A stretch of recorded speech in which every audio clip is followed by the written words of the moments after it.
Hello NEET experience. तो concept of NEET में आपका स्वागत है। हम पढ़ रहे थे sexual reproduction in flowering plant का एनसीईआरटी लाइन टू लाइन, जिसमें आपको एनसीईआरटी के हाइलाइट्स भी मिलेंगे और एनसीईआरटी की हर एक लाइन क्यों इंपॉर्टेंट है, उससे कौन से क्वेश्चंस कब पूछे गए हैं और कौन से क्वेश्चंस कौन से लाइन से पूछे जाएंगे, इसमें हम एक एक लाइन डिस्कस करेंगे। लेक्चर नंबर 7 में हम पढ़ने वाले हैं सीड, लेकिन इसके पहले वाले लेक्चर में हमने पढ़ा था वो आपको रिकॉल करा देता हूँ। डबल फर्टिलाइजेशन में हमने देखा सिनगेमी से जाइगोट बनता था, एंड देन ट्रिपल फ्यूजन से पेन बनता था। पेन डेवलप होता था पीईसी में और पीईसी डेवलप करता था एंडोस्पर्म। हमने इसके बाद देखा कि जो पोस्ट फर्टिलाइजेशन इवेंट है इसमें एंडोस्पर्म डेवलपमेंट पहले होता है, देन उसके बाद एम्ब्रियो डेवलपमेंट होता है, then maturation of ovule into seed. हमें पता है कि ओव्यूल से सीड बनता है एंड ओवरी से फ्रूट बनता है। देन हमने एंडोस्पर्म की डेवलपमेंट देखी, free nuclear endosperm and cellular endosperm, जो कि कोकोनट के एग्जांपल से हमने समझा। एंड देन हमने ये भी देखा कि एंडोस्पर्मिक एम्ब्रियो और नॉन एंडोस्पर्मिक एम्ब्रियो कैसे होते हैं। देन हमने एम्ब्रियो का डेवलपमेंट भी देखा था, जिसमें कि मोनोकॉट और डाइकॉट के जो मैच्योरेशन फेज होते हैं वो कैसे होते हैं, जबकि उसका अर्ली स्टेज जो होता है वो सबका सेम होता है, मतलब मोनोकॉट या डाइकॉट दोनों सेम डेवलपमेंट होते हैं। तो इसके बाद हम देखने वाले हैं सीड। तो हमें पता है कि सीड का फॉर्मेशन कैसे होता है। फॉर एग्जांपल मान लो कि ये पिस्टिल है और इस पिस्टिल में एक ओवरी है, ये जो है ओवरी है, और आपको पता है कि ओवरी के अंदर क्या रहता है, ओव्यूल रहता है। क्या रहता है? ओव्यूल। ओवरी के अंदर ओव्यूल रहता है और इसी ओव्यूल में एम्ब्रियो बनता है। तो यहाँ पे फर्टिलाइजेशन होता है, जाइगोट बनता है, यहाँ पे सेंट्रल सेल होता है। तो ये जो ओव्यूल होता है आफ्टर फर्टिलाइजेशन, ये ओव्यूल सीड में कन्वर्ट हो जाता है। ओव्यूल सीड में कन्वर्ट हो गया। ये जो आप आउटर सेल देख रहे हो, ओव्यूल के बाहर की जो सेल है जिसको हम ओवरी बोलते हैं, ओवरी कन्वर्ट हो जाता है फ्रूट में। तो आपको यहाँ से सारे पॉइंट्स क्लियर होंगे सीड के पहले के जो लेक्चर नंबर 1 to 6 है। अगर लेक्चर नंबर 1 to 6 आपको समझ में आया होगा तो इसके आगे आपको बहुत ज़्यादा डिफिकल्टीज नहीं आएगी। हम एनसीईआरटी की एक एक लाइन यहाँ से कवर करते हैं। तो पहला पॉइंट है, इन angiosperm the seed is final product of sexual reproduction. Obviously बात है कि जो सेक्सुअल रिप्रोडक्शन होता है वो मेनली सीड फॉर्मेशन के लिए ही होता है, ताकि सीड फॉर्मेशन हो जाए और दूसरा प्लांट बन सके। It is often describe as fertilised ovule. Obviously बात है, जो सीड बनता है वो फर्टिलाइज्ड ओव्यूल से बनता है।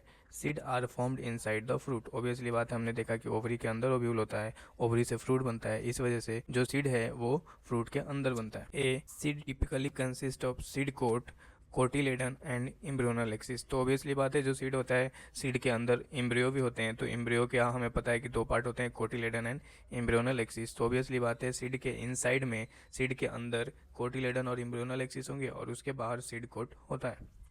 Then the cotyledon of the embryo sac are simple structure, generally thick and swollen due to a storage of food reserve। तो कुछ कोटिलेडन जो होते हैं वो भी फूड रिजर्व करते हैं, आपको ये भी ध्यान रखना है, जिसका एग्जांपल है लेग्यूम्स। जो मैच्योर सीड होता है मे बी नॉन एल्ब्यूमिनस और एल्ब्यूमिनस। अब यहाँ पे आपको जो टर्म है नॉन एल्ब्यूमिनस और एल्ब्यूमिनस, ये इक्विवेलेंट है नॉन इंडोस्पर्म और इंडोस्पर्म। मतलब कि non albuminous seed have no residual of endosperm as it completely consume during the embryo development. Obviously बात है, हमने देखा था कि जो नॉन एंडोस्पर्मिक सीड होता है उसमें एंडोस्पर्म सारे कम्प्लीटली कंज्यूम्ड हो जाते हैं ड्यूरिंग द एम्ब्रियो डेवलपमेंट। वैसे ही नॉन एल्ब्यूमिनस सीड है, मतलब नॉन एंडोस्पर्म या फिर नॉन एल्ब्यूमिनस बोलो, सेम ही बात है। नॉन एल्ब्यूमिनस का एग्जांपल है पी, ग्राउंडनट एंड सनफ्लावर। तो आपको ध्यान रखना है, यहाँ पे एग्जांपल है पी, ग्राउंडनट, सनफ्लावर, और यहाँ पे एग्जांपल था पी, ग्राउंडनट एंड बीन। तो ध्यान रखो, एग्जांपल पी, ग्राउंडनट, बीन, और यहाँ पे एक एक्स्ट्रा आ गया है जिसको बोलते हैं सनफ्लावर। अगला पॉइंट है एल्ब्यूमिनस सीड।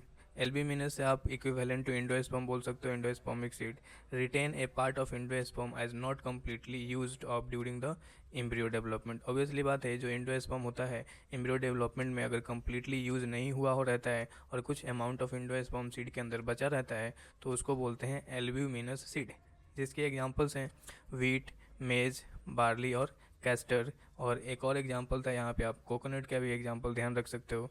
यहाँ पे दो एग्जांपल है, कैस्टर और कोकोनट, लेकिन यहाँ पे आपको और कुछ एग्जांपल्स ऐड हो गए, वीट, मेज, बार्ली और castor.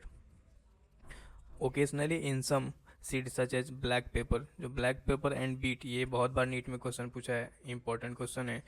Remnant of nucellus are also persistent. This residual persistent nucellus is called perisperm. जैसे कि मैंने आपको बताया था कि फॉर एग्जांपल जो ओव्यूल होता है, इस ओव्यूल में ऐसे न्यूसेलस सेल होते हैं। न्यूसेलस सेल ही मेगास्पोर मदर सेल बनाते थे।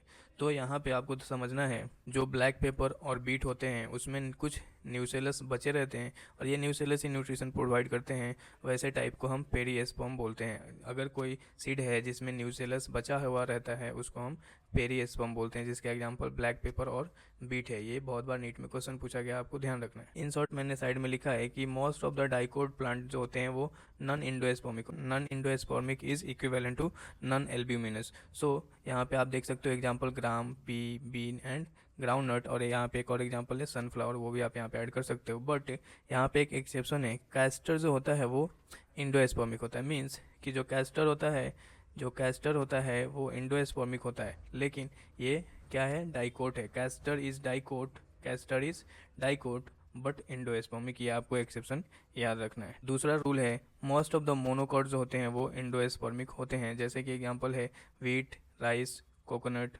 बार्ली और मेज। लेकिन इसका भी एक एक्सेप्शन है, जो कि मोनोकॉट होते हुए भी नॉन इंडोस्पर्मिक होता है, जो है ऑर्किड। तो हम अगला पॉइंट देखते हैं, integument of ovule harden as tough protective seed coat. तो आपको पता है जो इंटेगुमेंट होता है वो ओव्यूल की कवरिंग होती है। दो इंटेगुमेंट होते हैं, एक आउटर इंटेगुमेंट और एक इनर इंटेगुमेंट, जो कि बाद में टफ हो जाते हैं, हार्ड हो जाते हैं, और हार्ड हो गए एक सीड का प्रोटेक्टिव कोट बनाते हैं। अगला पॉइंट है, the micropyle remain as a small pore in the seed coat. Obviously बात है, जो माइक्रोपाइल रहता है वो रिमेन रह जाता है as a small pore in seed coat, और स्मॉल पोर के फॉर्म में ये क्या करेगा, this facilitate entry of oxygen and water into the seed during germination.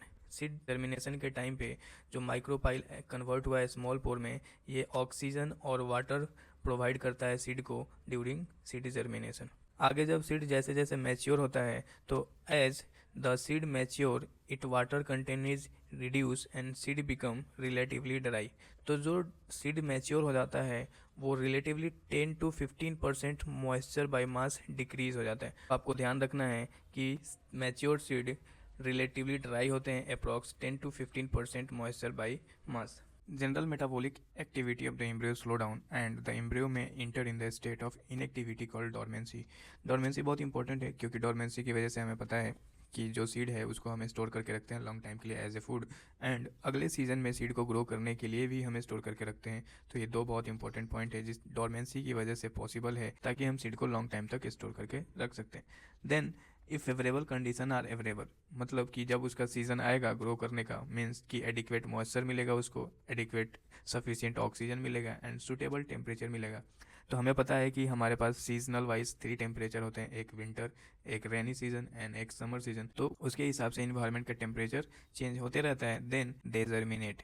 ये पॉइंट आपको याद रखना है, moisture, oxygen and suitable temperature जब तक ये मिलेगा नहीं तब तक ये फेवरेबल कंडीशन में नहीं आएगा और जर्मिनेशन नहीं होगा। अगला पॉइंट है, as ovule mature into seed. Obviously बात है, हमें पता है ovule mature into seed and the ovary develop into fruit. That means the transformation of ovule into seed and ovary into fruit proceed simultaneously. Means आपको ये बात समझनी पड़ेगी कि जो ओव्यूल सीड में कन्वर्ट होता है एंड ओवरी फ्रूट में कन्वर्ट होता है, ये दोनों साइमल्टेनियसली होते हैं। मीन्स एग्जांपल से समझो कि जैसे मैंगो का आपने फ्रूट देखा होगा, तो मैंगो के फ्रूट जब यंग स्टेज में होते हैं तो आपको मैंगो का फ्रूट दिखाई देता है, और साथ में जो सीड होते हैं वो सीड बहुत ही यंग स्टेज में दिखाई देते हैं। लेकिन जैसे जैसे फ्रूट मैच्योर होता है वैसे वैसे मैंगो के इनसाइड में जो सीड होता है वो भी धीरे धीरे मैच्योर होता है। तो हमें समझ में आया कि जो ओव्यूल इंटू सीड का फॉर्मेशन है and then ovary into fruit का कन्वर्जन है, ये दोनों ही प्रोसेस साइमल्टेनियसली होते हैं। The wall of ovary develop into wall of fruit. जो पिस्टिल होता है, स्टाइल के बाद बेसल पार्ट जो होता है ओवरी होता है। अब ये ओवरी के अंदर हमें पता है कि ओव्यूल होता है, तो ओव्यूल से सीड बन गया,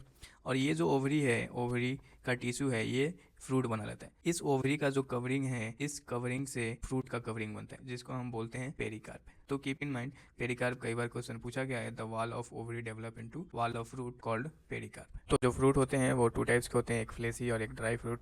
जो कि हमने देखा कि जो फ्लेसी फ्रूट हैं वो गुआवा, ऑरेंज और मैंगो होते हैं, और जो ड्राई फ्रूट्स होते हैं जिसमें एग्जांपल है ग्राउंड नट, मस्टर्ड। तो इस टाइप से जितने भी हैं आप समझ सकते हो कि फ्लेसी और ड्राई फ्रूट्स होते हैं। Many fruit have evolved mechanism for dispersal of seed. अब इस पॉइंट को समझो कि जो फ्रूट डेवलपमेंट होती है एक्चुअल में ये एक इवोल्यूशन का पार्ट है। फॉर एग्जांपल मान लो कि आप नानी के घर गए हो और वहाँ पे आपको कुछ मैंगोज के प्लांट हैं, जो कुछ मैंगोज जो हैं वो बहुत ही टेस्टी बहुत अच्छे लगे, तो आपने बोला नानी को कि नानी मुझे ना 1 kg मैंगो दे दो, और उस मैंगो को आप घर पे लेके गए। मीन्स कि मैंगो के सीड को आप एक अलग हैबिटेट में लेके गए। वैसे ही अगर सपोज मान लो कि जो एनिमल्स होते हैं, फॉर एग्जाम्पल मंकी को फ्रूट्स ज्यादातर पसंद होते हैं, तो फ्रूट्स को क्या करते हैं, एक जगह से दूसरे जगह पे लेके जाते हैं। अगला पॉइंट है recall the classification of fruit and their dispersal mechanism that you have been studied in earlier classes. तो यहाँ पे एनसीईआरटी में एक सवाल है, is there is any relation between number of ovule in ovary and the number of seed present in fruit. तो मैंने इसको क्लियरली समझाया था आपको कि number of ovule in ovary vary करते हैं।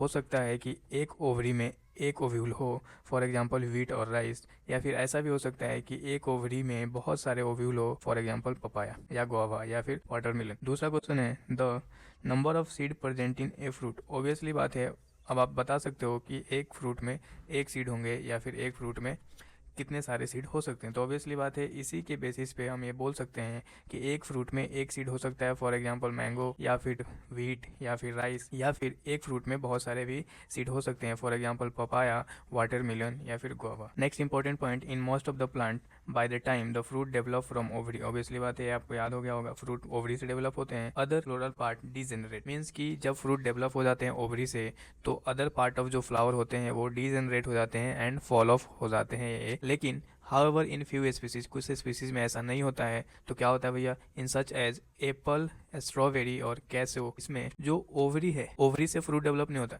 यहाँ पे फ्लावर में ओवरी के अलावा जो दूसरा पार्ट होता है थैलेमस, थैलेमस कहाँ होता है, तो आपने देखा होगा जो पिस्टिल होता है, पिस्टिल में ये स्टाइल हो गया और ये ओवरी हो गया बेसल पार्ट, और ये जो बेसल पार्ट ओवरी है ये एक थैलेमस से अटैच होता है। मीन्स कि ये जो थैलेमस है, कई बार ये थैलेमस फ्रूट में कन्वर्ट हो जाता है कि अगर मान लो फ्लावर के ओवरी के अलावा अगर किसी अदर पार्ट से फ्रूट डेवलप होता है, तो यहाँ पे थैलेमस से डेवलप हुआ, तो ऐसे फ्रूट फॉर्मेशन को हम बोलते हैं false fruit. The thalamus is also contribute the fruit formation, such fruit is called false fruit. Most fruit however develop only from ovary, जो कि हम जानते हैं कि जितने भी फ्रूट्स होते हैं वो ओवरी से ही डेवलप होते हैं। And are called true fruit, means जो ओवरी से फ्रूट डेवलप होते हैं उसको ट्रू फ्रूट बोलते हैं, और ओवरी के अलावा किसी अदर पार्ट ऑफ फ्लावर से अगर फ्रूट डेवलप होते हैं तो उसको फॉल्स फ्रूट बोलते हैं। कीप इन माइंड, ये एग्जाम में बहुत बार आया हुआ है। एग्जाम्पल आपको ध्यान रखना है फॉल्स फ्रूट का, स्ट्रॉबेरी, केसो और एप्पल, जो कि थैलेमस से बना हुआ है। नेक्स्ट पॉइंट है all throughout in most of the species fruit are result in fertilisation. Obviously बात है, हमने देखा कि जितने भी फ्रूट्स बनते हैं जनरली मोस्ट ऑफ, मतलब कि ज्यादातर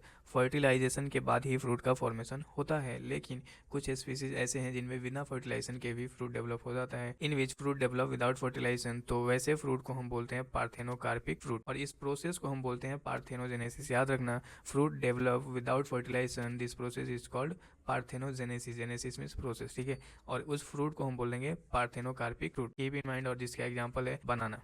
अगला पॉइंट है parthenocarpic can be induce through the application of growth hormone. Parthenocarpy हम कई फ्रूट्स में डेवलप भी करते हैं, जैसे फॉर एग्जांपल मान लो टोमेटो, या फिर टोमेटो में सीड्स होते हैं, हमें सीड नहीं चाहिए होता है। देन ग्रेप्स में भी हमें सीड नहीं चाहिए होता है। तो हम पार्थेनोकार्पी हम आर्टिफिशियली जनरेट कर सकते हैं, और आर्टिफिशियली जनरेट करने के लिए हमें ग्रोथ हार्मोन चाहिए। और कौन सा ग्रोथ हार्मोन, वो होता है ऑक्सिन। ऑक्सिन जो होता है वो पार्थेनोकार्पी डेवलप करता है। सच फ्रूट आर सीडलेस, जो आर्टिफिशियली हम पार्थेनोकार्पी से फ्रूट बनाते हैं वो सीडलेस होते हैं। Seed offers several advantages to angiosperm. Firstly, since reproductive process such as pollination and fertilization are not depend on water, means independent of water, and seed formation is more dependable. ये line पढ़ते ही आपको समझ में आ जाना चाहिए कि for example bryophyte और pteridophyte, gymnosperm में पोलिनेशन के लिए वाटर रिक्वायरमेंट होती थी, जिसकी वजह से जो ब्रायोफाइट, टेरिडोफाइट और जिम्नोस्पर्म होते थे उसका लिमिटेड डिस्ट्रीब्यूशन होता था ऑन जियोग्राफिकल। लेकिन यहाँ पे वाटर की कोई रिक्वायरमेंट नहीं है पोलिनेशन और फर्टिलाइजेशन के लिए, तो इसका लिमिटेड डिस्ट्रीब्यूशन नहीं है। एज वी नो दैट कि जो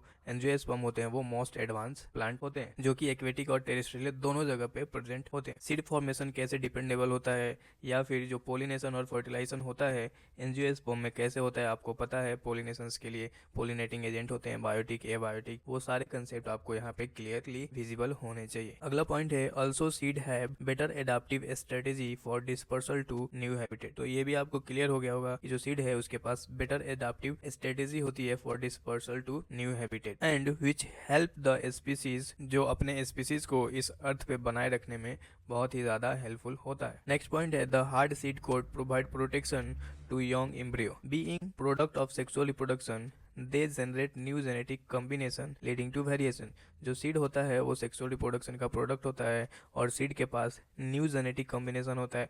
आपको ध्यान रखना है कि जितने भी सेक्सुअल रिप्रोडक्शन होते हैं, सेक्सुअल रिप्रोडक्शन से हमें वेरिएशन मिलता है, क्योंकि जो मेल गेमिट होता है और जो फीमेल एग होता है, दोनों के पास अलग अलग जेनेटिक कॉम्बिनेशंस होते हैं। दोनों कंबाइंड होकर एक जाइगोट बनाता है। इस जाइगोट के पास पेरेंट और मदर के दोनों जीन होते हैं, जिससे वेरिएशन होता है। तो सेक्सुअल रिप्रोडक्शन में वेरिएशन प्रेजेंट होता है। यहाँ पे ये भी पॉइंट याद रखो कि जो एसेक्सुअल रिप्रोडक्शन होता है उसमें वेरिएशंस प्रेजेंट नहीं होते हैं। सिमिलर टाइप के क्लोन बनते हैं। एसेक्सुअल रिप्रोडक्शन में जो प्रोजेनी बनते हैं वो क्लोन होते हैं जो कि सिमिलर टू पेरेंट्स होते हैं। लेकिन सेक्सुअल रिप्रोडक्शन के जो प्रोडक्ट होते हैं, सेक्सुअल रिप्रोडक्शन के जो प्रोडक्ट होते हैं, प्रोजेनी होता है, वो थोड़ा डिफरेंट होता है। और डिफरेंट होने का रीजन ये है क्योंकि वहाँ पे मदर और पेरेंट का जेनेटिक कॉम्बिनेशन होता है और न्यू जीन का फॉर्मेशन होता है, जिससे उनमें वेरिएशंस होते हैं। As we know, seed is basis of our agriculture because of dehydration and dormancy of mature seed are crucial for storage of seed and which can be used as food throughout the year and also the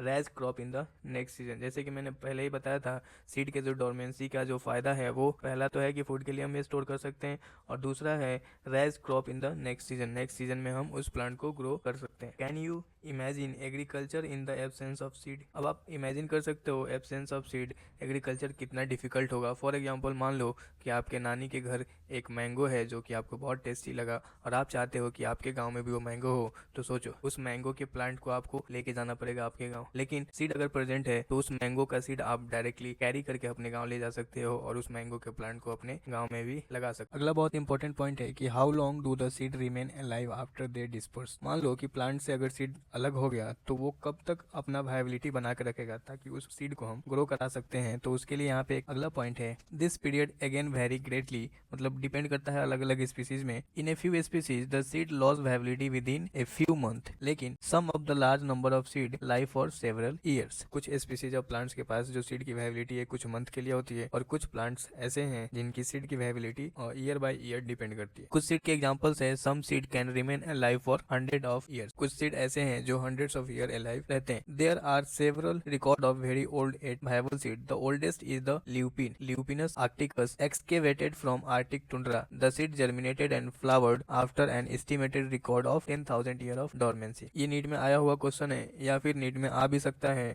जो lupin है, Lupinus आर्क्टिकस, उसके seed की dormancy period जो थी वो approx 10,000 year थी। उसके बाद उसको जर्मिनेट किया गया और उसमें फ्लावर्स आए थे। नेक्स्ट है a recent record of 2000 year of old viable seed is date palm, जिसका नाम है Phoenix dactylifera, discovered during the archaeological excavation at King Herod palace near the Dead Sea. तो ये भी क्वेश्चन पूछा जा सकता है। डेड पाम फोनिक्स डक्टाइलीफेरा जिसको ऑब्टेन किया गया था अप्रॉक्स 2000 ईयर ओल्ड, जो कि ऑब्टेन किया गया किंग हैरोड पैलेस से। तो इस दोनों पॉइंट को मैंने यहाँ पे शॉर्ट में नोट कर रखा है ताकि ये जल्दी से याद हो जाए और इस एनसीईआरटी की लाइन को मुझे बार बार नहीं पढ़ना पड़े। अगला पॉइंट है, after completing a brief account of sexual reproduction of flowering plant it would be worth attempting to comprehend to enormous reproductive capacity of some flowering plant by asking the flowering questions। अब जो question है उसके answer आप easily कर सकते हो। For example, how many egg are present in an embryo sac. तो obviously बात है एक एम्ब्रियो सेक में सिर्फ एक एग प्रेजेंट होते हैं। दूसरा क्वेश्चन है, how many embryo sac present in N ovule. एक ओव्यूल में कितने एम्ब्रियो सेक प्रेजेंट होते हैं। तो ध्यान रखना है एक ओव्यूल में सिर्फ और सिर्फ एक ही एम्ब्रियो सेक प्रेजेंट होता है। अगला क्वेश्चन है, how many ovule present in ovary. तो ये हमने पहले भी डिस्कस किया था कि एक ओवरी में एक ओव्यूल भी हो सकता है, जिसका एग्जांपल व्हीट राइस या मैंगो हो सकता है, या फिर एक ओवरी में बहुत सारे ओव्यूल हो सकते हैं, जिसका एग्जांपल पपाया, वाटरमेलन या गुआवा हो सकता है। नेक्स्ट क्वेश्चन है, how many ovaries present in A typical flower. एक फ्लावर में कितने ओवरीज प्रेजेंट होते हैं। तो ऑब्वियसली बात है, फॉर एग्जांपल इससे आपको ध्यान रखना है, हो सकता है एक फ्लावर में एक ओवरी हो या फिर एक फ्लावर में बहुत सारे भी ओवरी हो सकते हैं। फॉर एग्जाम्पल मेज याद रखो, तो मेज हमने देखा कि मेज का जो फीमेल फ्लावर होता है उसमें बहुत सारे मेज आते हैं, मीन्स एक फ्लावर में बहुत सारे ओवरी प्रेजेंट होते हैं। या फिर एक फ्लावर में एक ओवरी भी प्रेजेंट हो सकता है, मीन्स कि a typical flower has generally one ovary और may be more than one ovary. Next question है how many flower are present on a tree. तो आपने देखा होगा एक प्लांट पे कितने सारे फ्लावर होते हैं, you can imagine it and so on. अगला पॉइंट है can you think of some plant in which fruit contain very large number of seed. Obviously बात है, आपने ऐसे बहुत सारे फ्रूट्स देखे होंगे जिसमें large number of seed present होते हैं, जिसका बेस्ट एग्जांपल है आपके एरिया में कहीं ना कहीं फिकस का प्लांट होगा, और फिकस के फ्रूट में आपने देखा होगा कि बहुत सारे छोटे छोटे टीनी सीड्स प्रेजेंट होते हैं। Orchid fruits are one such category, each fruit contain thousands of tiny seeds. Similar is the case in fruit of some parasitic species such as orobanche and striga. Have you seen a tiny seed in ficus? अभी मैंने आपको बताया ficus जो कि आपने देखा होगा आपके एरिया में कहीं ना कहीं दिखा होगा। How large is the tree of ficus develop from that tiny seed and how many billions of seed does each ficus tree produce. Obviously बात है, एक फिकस ट्री बहुत सारे फ्रूट्स होते हैं और बहुत सारे फ्रूट्स में बहुत सारे सीड्स होते हैं। Can you imagine any other example in which such a tiny structure can produce such as a large biomass over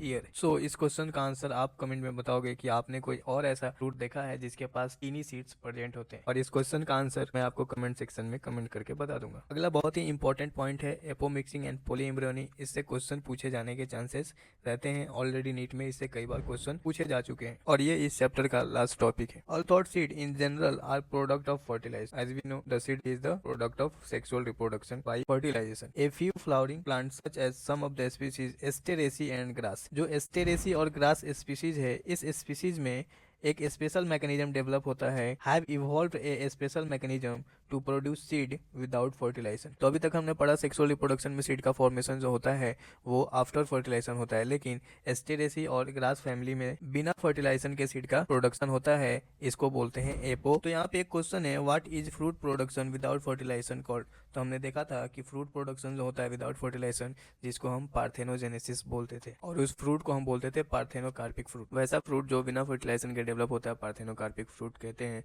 जिसमें कि हमने देखा कि आप लोग बनाना खाते हो, ग्रेप्स खाते हो, उसमें सीड नहीं मिलता है। लेकिन आपको एक टर्म पता है कि सीड का फॉर्मेशन और फ्रूट का फॉर्मेशन जो होता है वो साइमल्टेनियसली होता है, मीन्स सीड का फॉर्मेशन और फ्रूट का फॉर्मेशन एक साथ होता है, लेकिन पार्थेनोकार्पिक फ्रूट में ऐसा नहीं होता है। पार्थेनोकार्पिक फ्रूट में सीड का फॉर्मेशन नहीं हो पाता है क्योंकि उसमें फर्टिलाइजेशन नहीं होता है, और फ्रूट का डेवलपमेंट हो जाता है, और उसमें हमने हार्मोन भी देखा कि ऑक्सिन हार्मोन रिस्पॉन्सिबल होता है। Next to this apomixis is a form of asexual reproduction that mimic the sexual reproduction. ये नीट में एसर्शन रीजन में पूछा जा सकता है, तो आप ध्यान रखो कि जो एपोमिक्सिंग है वो एसेक्सुअल रिप्रोडक्शन होता है जो कि मिमिक करता है सेक्सुअल रिप्रोडक्शन का। ऐसा भी आपको ट्विस्ट करके पूछा जा सकता है कि apomixis is a sexual reproduction which mimic the asexual reproduction. Means ये स्टेटमेंट तो गलत हो गया, तो आपको ये स्टेटमेंट क्लियरली ध्यान रखना है। There are several way of development of apomictic seed, जिसमें कि एक पहला है the diploid egg is formed without reduction division. आप सोचो कि जो हम एग बनाते थे इन एंजियोस्पर्म, जो हम एम्ब्रियो सेक बनाते थे, उसमें मेगास्पोर मदर सेल में क्या होता था, रिडक्शन डिवीजन होता था। देन 4 मेगास्पोर बनते थे जिसमें कि 3 डिजेनरेट हो जाते थे, एक हैप्लॉइड मेगास्पोर बचता था जिसमें कि 3 डिवीजन होते थे, माइटोसिस डिवीजन, जिससे कि 8 सेल बनते थे, 3 एंटीपोडल, एक सेंट्रल सेल और 2 सिनर्जिड और एक एग जिसको एग एपरेटस बोलते थे। लेकिन यहाँ पे देखा गया कि जो डिप्लॉयड सेल है, डिप्लॉयड एग सेल, वो डायरेक्ट बन गया विदाउट एनी रिडक्शन डिवीजन। तो अगर डिप्लॉयड सेल डायरेक्ट बन गया तो ये डिप्लॉयड सेल डायरेक्टली डेवलप हो जाएगा, develop into the embryo without fertilisation. तो ऐसे कई सारे फ्रूट्स हैं जैसे सीट्रस और मैंगो, जिसमें कि ऑलरेडी एक एम्ब्रियो तो होता ही है, लेकिन उसमें कुछ न्यूसेलस सेल होते हैं। जैसे फॉर एग्जांपल मान लो कि मैंने बताया था कि जो एम्ब्रियो सेक है, ये एम्ब्रियो सेक हो गया, इस एम्ब्रियो सेक के सराउंडिंग में न्यूसेलस सेल होता है। अगर मान लो कि ये जो न्यूसेलस सेल है ये ट्विन होता है, ठीक है, आपको पता है, तो जो न्यूसेलस सेल है यही फिर से डेवलप हो जाए, किसमें, डायरेक्टली डेवलप हो जाए surrounding the embryo sac, start dividing and protrude into embryo sac and develop into embryo. Obviously बात है कि जो न्यूसेलस सेल है वो डेवलप हो जाए एम्ब्रियो सेक में, और वो एम्ब्रियो सेक डेवलप हो जाए एम्ब्रियो में, तो एक एक्स्ट्रा एम्ब्रियो बन जाएगा। तो होता क्या है कि सीट्रस और मैंगो में ऐसे एम्ब्रियो डेवलपमेंट के चांसेस होते हैं एपोमिक्टिंग टाइप से, जिसमें कि ऐसा पॉसिबिलिटी हो सकता है कि सीट्रस और मैंगो में एक से ज्यादा एम्ब्रियो मिलते हैं। Such species each ovule contain many embryo, और मैनी एम्ब्रियो होने की वजह से एक ओव्यूल में हमें पता है कि सिर्फ एक ही एम्ब्रियो होता है। लेकिन यहाँ पे तो जो दूसरा एम्ब्रियो बना, तीसरा एम्ब्रियो बना, वो एपोमिक्टिंग से बना। एपोमिक्टिंग जो कि एसेक्सुअल रिप्रोडक्शन होता है, जो कि सेक्सुअल रिप्रोडक्शन की कॉपी करता है। तो यहाँ पे occurrence of more than 1 embryo in a seed, एक सीड में एक से ज्यादा एम्ब्रियो अगर प्रेजेंट है, रिफर्ड एज पोली एम्ब्रियोनी, जिसका एग्जांपल है सीट्रस, मैंगो। सीट्रस प्लांट में आपको पता होगा कई सारे एग्जांपल्स हैं, जिसमें कि यहाँ पे एक ऑरेंज स्क्वीज भी दिया हुआ है, ये भी एक सीट्रस की वैरायटी है, तो आपको ये एग्जांपल याद रखना है। इसमें एक से ज्यादा एम्ब्रियो प्रेजेंट होते हैं, एक सीड में एक से ज्यादा एम्ब्रियो प्रेजेंट होते हैं। Observe the many embryo of different size and shape from each seed. Count the number of embryo in each seed. What would be genetic nature of apomicting embryo? Can they be called clone? तो obviously बात है बच्चे कि जो एपोमिक्टिंग embryo होता है वो asexual reproduction होता है, उसमें कोई रिडक्शन डिवीजन नहीं होता है, तो ये ऑब्वियसली बात है इसका जेनेटिक नेचर सेम ही रहेगा और इसे हम क्लोन बोल सकते हैं। तो सवाल ये है कि क्या एपोमिक्सिंग प्रोसेस से कुछ प्रॉफिट होता है क्या? तो अगला पॉइंट देखते हैं। Hybrid variety of several of our food and vegetable crop are being extensively cultivated. Cultivation of hybrid has tremendously increased productivity. One of the problem of hybrid is hybrid seed have to be produce every year. Means कि जो भी hybrid seed होते हैं हमें हर साल नया hybrid seed बनाना होता है ताकि हम नए प्लांट लगा सके। ऐसा क्यों होता है? क्योंकि अगर मान लो कि जो हम हाइब्रिड सीड हम कल्टीवेशन करने के बाद जो सीड प्रोड्यूस होते हैं, अगर वही सीड हम अगले साल यूज़ करेंगे तो हो सकता है कि कल्टीवेशन के टाइम पे जो हमने हाइब्रिड सीड बनाया है, हाइब्रिड में ऑब्वियसली बात है टू कैरेक्टर को हमने क्या किया है, मिक्स किया है, तो हो सकता है कि ये दोनों कैरेक्टर जो हैं वो अगले जनरेशन में सेपरेट हो जाए। तो हाइब्रिड सीड का यही सबसे बड़ा नुकसान है कि हम हाइब्रिड सीड एक ही सीजन के लिए कल्टीवेट कर सकते हैं। अगर अगले सीजन में सेम सीड कल्टीवेट करेंगे तो हो सकता है कि वो जो रिप्रोडक्शन हुआ सेक्सुअल रिप्रोडक्शन से जो सीड बने हाइब्रिड में, वो दोनों कैरेक्टर सेपरेट हो गए हों और सेपरेट होने के बाद उसकी प्रोडक्टिविटी डिक्रीज हो जाएगी। तो यहाँ पे एक प्रोसेस है, जैसे हमने पढ़ा एपोमिक्सिंग जो प्रोसेस है, अगर सपोज मान लो हमने हाइब्रिड सीड बना लिया, तो हाइब्रिड सीड से अगर बहुत सारे सीड बनाने हैं तो सोचो उस हाइब्रिड सीड में अगर एपोमिक्टिंग प्रोसेस कराई जाए तो उस हाइब्रिड सीड का दो कैरेक्टर कभी भी सेपरेट होगा ही नहीं, क्योंकि एपोमिक्टिंग में तो कोई रिडक्शन डिवीजन होता ही नहीं है, no separation of genetic combination. तो यहाँ पे एपोमिक्टिंग का ये फायदा है कि हाइब्रिड सीड जो भी बनाया है हमने, एक बार बना लिया तो बार बार हमें हाइब्रिड सीड बनाने की जरूरत नहीं पड़ेगी। तो अगला पॉइंट देखते हैं। If the seed collected from hybrid are sown, the plant in progeny will segregate and do not maintain hybrid character. Production of hybrid seed is costly and hence the cost of hybrid seed become too expensive for farmer. Obviously बात है हर साल हमें नया hybrid seed बनाना पड़ता है तो costly होता है seed. If these hybrid are made into apomict, there is no segregation of character in the hybrid progeny. अगर हम एपोमिक्टिंग से हाइब्रिड सीड बनाते हैं तो कैरेक्टर सेपरेट नहीं होंगे, और एक बार अगर हाइब्रिड सीड बना लिया उसके बाद से बार बार हम एपोमिक्टिंग प्रोसेस से नए नए सीड बना सकते हैं। Then the farmer can keep on using the hybrid seed to raise new crop year after year and he does not have to buy hybrid seed every year. आपको समझ में आया होगा। Then the because of the importance of apomixis in hybrid seed industries, active research is going on in many laboratories around the world to understand genetic apomixing and transfer apomicting gene into hybrid variety. तो इस process को और ज़्यादा research किया जा रहा है ताकि फार्मर्स के लिए भी यूजफुल हो सके। तो ये चैप्टर यहाँ पे कंप्लीट हो गया। अगर आपको ये चैप्टर बहुत अच्छे से समझ में आया तो अपने नीट एस्पिरेंट दोस्तों को भी शेयर करो। और ये चैप्टर मैंने इन शॉर्ट में ही पढ़ा है, डायरेक्टली 1 to 7 लेक्चर देख सकते हो। आपको एनसीईआरटी का ये चैप्टर बहुत अच्छे से समझ में आने वाला है। मैंने हर एक लाइन एक्सप्लेन किया है। अगर कोई भी लाइन आपको डाउट है तो आप टेलीग्राम चैनल पे स्क्रीनशॉट लेके वहाँ पे डाउट पूछ सकते हो, या फिर कमेंट सेक्शन में पेज नंबर लिख के कमेंट कर सकते हो। अगर आप वीडियो को लाइक शेयर और सब्सक्राइब करते हो तो हमें भी मोटिवेशन मिलता है ताकि हम और भी अच्छे अच्छे वीडियोस बना सके आपके लिए। सो कीप स्टडिंग, कंसिस्टेंसी बनाए रखो और अपना हार्ड वर्क करना मत भूलो, क्योंकि कंसिस्टेंसी और हार्ड वर्क ये दो ही ऐसी चीज़ है जो आपके पास टैलेंट नहीं भी हो तो आप मेडिकल कॉलेज में ईजिली पहुँच सकते हो। So all the best NEET aspirants.